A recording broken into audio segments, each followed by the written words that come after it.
Good morning. It is 11:28 a.m. It is Wednesday, the 9th. I just wanted to go over some tips and tricks on how to write an estimate, a presentable estimate that needs to be submitted to a client, especially if it's a big project. Um, so I get a lot of my estimators send me estimates, and this it's just so vague, man. It is just so vague. Basically, I have an example pulled up in front of me right now in this screen. um it is basically a shower remodel job. The client reached out to us. He said that he had some water damage, so the dry out company, another company he hired, came out and did the dry out services, and they told him that it's the shower pan on the second floor was the source of the leak. So he reached out to us and requested us to do redo his shower pan. Um, so I mean, listen, we always want to give the client exactly what they want. We don't try to upcharge anything. We're not trying to upsell the client, trying to make more money off of them. So like, listen, if this is what the client wants, like that's exactly what we'll do. But we will put notes and disclaimers on our estimates saying like, hey, this is not what we recommend. We would recommend this, but this is your request, and this is the price and estimate for the request you wanted. But in some cases, it's just not worth it. For example, with the shower job, the guy just wants us to do the shower pan. Now, can we just do the shower pan? Yeah, we can, but we'll have to, like I explained to the client, we'll have to, in order to get the shower pan up, we'll have to demo the surrounding wall, at least like a foot up, just to get that shower pan up, because the shower walls always sit on top of the shower pan. So the water runs down the shower walls and onto the pan and not to the sides of the pan, which can lead to water intrusion. Um, so, anyways, yeah, I told him, I said, look, man, like we can do that, but if we chip up the wall tile, then the new tile we install is not going to match. It's going to look crazy. And he said that he has a whole bunch of extra tile that we can use. And I said, okay, we'll draw up an estimate for you. But after, further consideration and talking it over with my guys, I don't feel comfortable doing that, because our name is going to go on there. Home and Beyond Services reputation is going to go on there. And if we were to do it like that, like we cannot guarantee the job. We can't warranty our work, you know?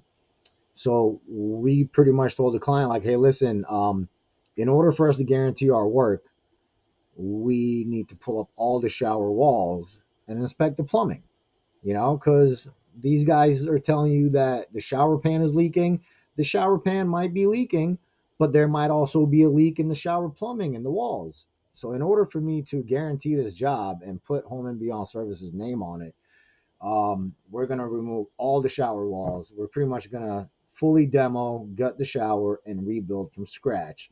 Once we have everything out, we can inspect the plumbing in the walls, we can inspect the drain, we can redo the pan, new shower liner, we'll water test it for 24 hours.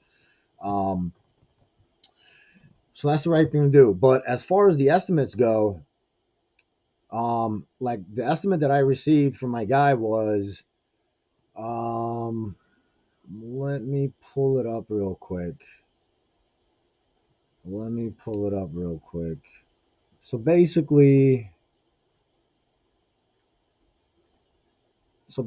his estimate said client name, and then up top it says demo all shower tile to the studs, redo shower pan, and install all new hardy board, waterproof all walls to the correct way, and add new tiles and reinstall the shower heads and valves and Schluter and marble sill.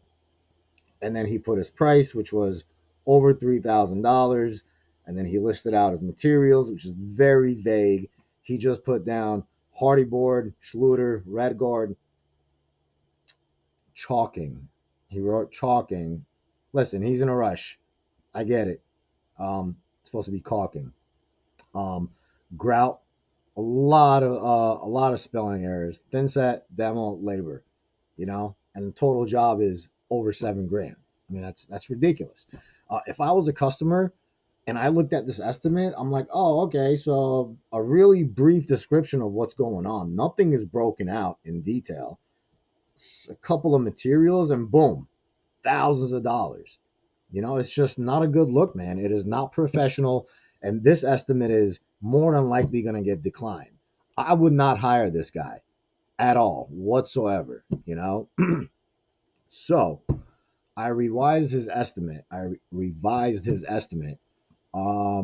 Basically, it says, the title is the customer's name, the date, the tech that's assigned to the project, and the description, as I wrote out, says shower remodel.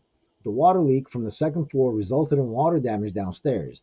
Another company completed the dry out. The client was informed that the source of the leak was the shower pan on the second floor. The client requested that only the shower pan be replaced. The client requested that only the shower pan be replaced. To guarantee no leaks in the future, we will have to redo the entire shower. This way, when we open the walls, we can inspect all plumbing and ensure no other sources of water intrusion are present. And then next paragraph says, demolish all the walls, tiles to the studs, redo the shower pan, install hardy board, waterproofing. It's just a brief description. It's pretty much what he wrote on his estimate. I put it up top, but then I broke it out. And then it says labor, price of the labor. And now, mind you, this is just a rough draft. This is on a doc. This is not my official estimate, but this is what I'm going to copy and paste onto my official estimate. So, labor. It's all bullet points. It says demo shower walls down to studs, inspect framing, inspect plumbing, demo shower pan, inspect the drain and subfloor, install new shower pan liner, 24-hour water test, install a new shower pan bed, install new shower floor tile picked out by the client, install new hardy board shower walls, apply RedGuard waterproofing, install shower wall tiles picked out by the client, install shower heads, install shower valves, install Schluter trim, install new marble sill, no niches in the shower, niches, you know what I mean. No niches in the shower, no shelving in the shower, no bench in the shower, no glass shower enclosure. Now I write these things at the end saying no, no, no, because I don't want any misunderstandings when the job is completed. You know what I'm saying? Like, I don't want the client coming to me at the end of the job saying, oh, well, where's the niche? Or where's the bench? Or where's the shelving? This way, when the client looks on here, they see exactly what we're doing, line item by line item, and a couple of notes at the bottom like, hey, we're not doing this, we're not doing that, we're not doing this. It's simple. This is how I protect my customer, how I protect my guys out in the field, and how I protect my company. It seems stupid, like a very experienced guy, would know what's going to go into doing the shower remodel, but listen, the customers don't know. You can't just write shower remodel and then thousands of dollars. It's crazy. Like, you need to write these estimates in such detail and even add things that we're not going to do, so the customer knows exactly what we're doing and what we're not doing. It can't get any clearer. So this is to ensure that at the end of the project, the job is done. If the customer calls me and says, oh, hey, where's the bench? I thought we were going to have a bench. I could pull up the estimate that they approved and be like, look here, sir, ma'am, this was the estimate. This is what you approved. And this is what we did. And so it says it right here. No bench. Does that happen a lot? No. Has it ever happened? Yes. Yeah. And then, okay, so we did the scope of work, right? So let's go down to the materials. The materials are broken out: tile, hardy board, Schluter, RedGuard, caulking, silicone, grout, thin set, marble sill, shower liner, shower fixtures, shower valves, trash bags, and then the total job cost. Like everything is detailed, man, and this is what the customer needs to see. The customer needs to clearly understand what we are charging her for. Um, and I think it's super important to put as much details in your estimates as possible, just to protect yourself. You know, just to protect yourself, man. Like you think you don't have time to write this elaborate, detailed estimate. It's gonna come back to bite you in the ass at the end of one job. It's coming. It's gonna happen.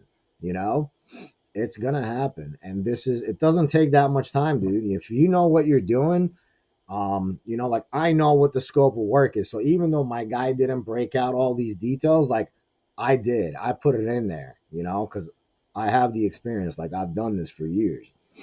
So with that being said, yeah, put as much detail in your estimates. Don't skimp on them.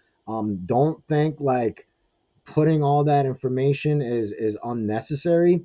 Just pretend like you're writing this estimate like a 5-year-old is gonna read it. Like, because to the experience, to the trained eye, like yeah, it seems ridiculous, but most of the homeowners, man, they don't know what goes into it. They don't want to see just shower remodel or a few line items and then thousands of dollars. It doesn't look good. Just put as much detail in your estimates as you possibly can. You will thank me later. Trust me. I've went through this. I've made the mistakes.